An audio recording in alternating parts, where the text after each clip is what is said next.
colega? Tudo bem com vocês?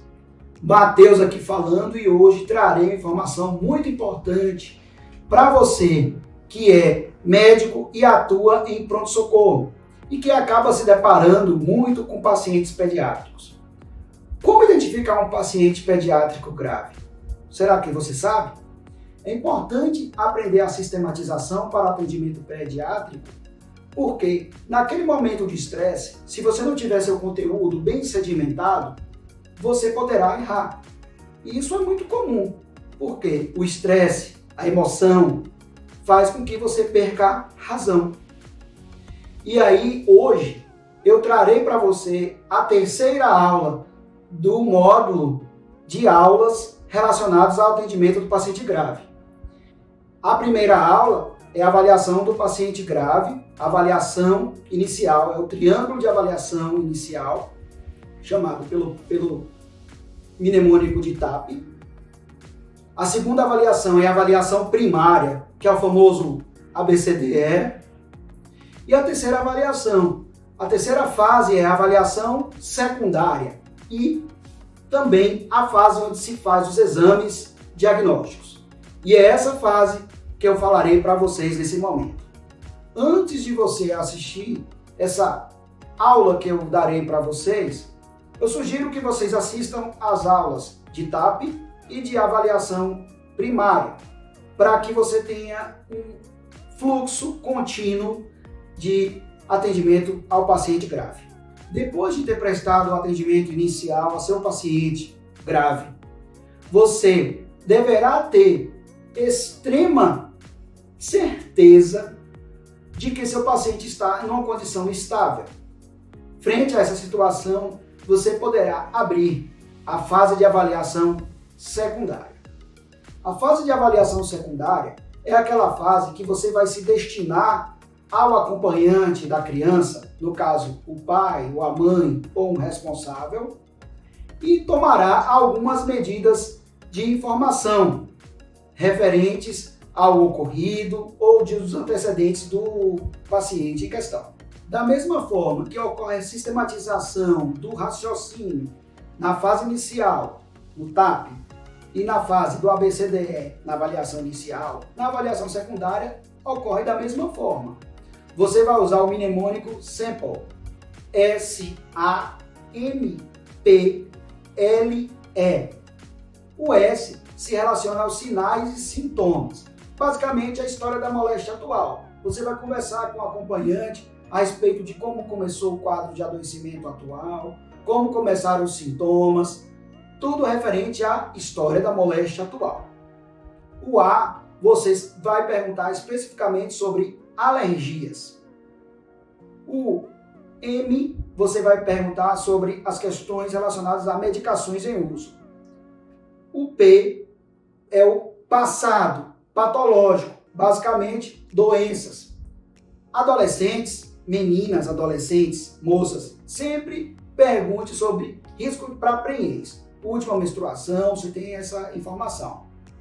O L, última refeição ou ingestão de líquidos. É importante principalmente para quando você tiver um risco maior de um processo de intubação. E o E, você vai rever quais foram os eventos relacionados, se houve algum mecanismo, como é que foi esse mecanismo de trauma, qual doença que pode estar correlata a essa situação. Então você vai avaliar mecanismos ou eventos relacionados. Na avaliação secundária, como eu disse, você vai usar a estratégia SAMPLE, o mnemônico. Também há uma sistematização na avaliação. Você se recorda de que a avaliação do paciente grave, ela deve ser recorrente e cíclica. Você tem que ficar reavaliando sempre seu paciente. Nessa fase, você também deve estar atento às reavaliações cíclicas e recorrentes. Aqui, especificamente, o seu exame físico, ele terá uma atenção maior, como muito próximo ao exame físico rotineiro no hospital. Tanto tendo o desenvolvimento crânio-caudal, cabeça, pescoço, tronco, tórax, abdômen e extremidades. Avaliação neurológica na cabeça, é importante você avaliar o Glasgow, avaliar se há algum déficit motor.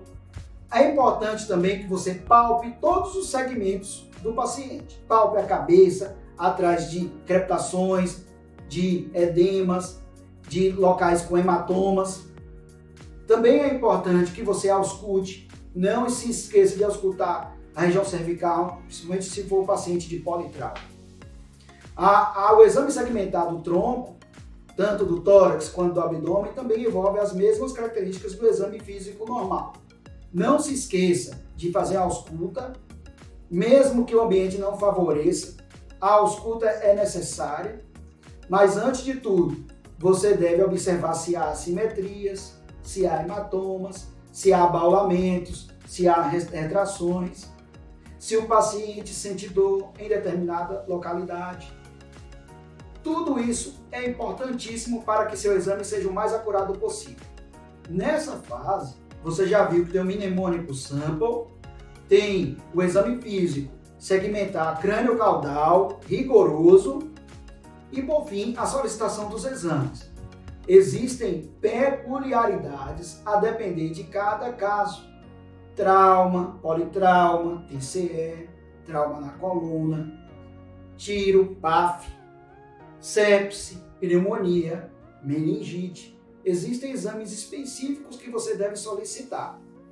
Eu sei que é difícil para você, principalmente que não é pediatra, mas eu vou disponibilizar aqui para você um excelente material, feito com o maior carinho, para que você consiga levar no seu celular, esteja a uma distância de um clique, e que você consiga acessar esse conteúdo e te ajudar na solicitação dos exames apropriados para cada situação.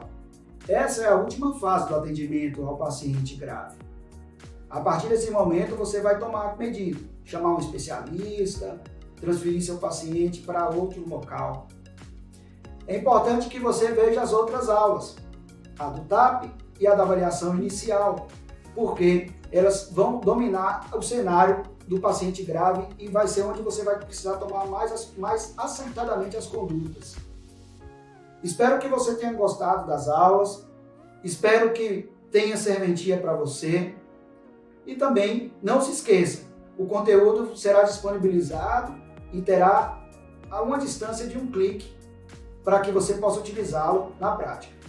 Deixe o like, deixe um comentário, faça críticas, sugestões, terei a maior satisfação em responder todas elas. Um abração e até mais.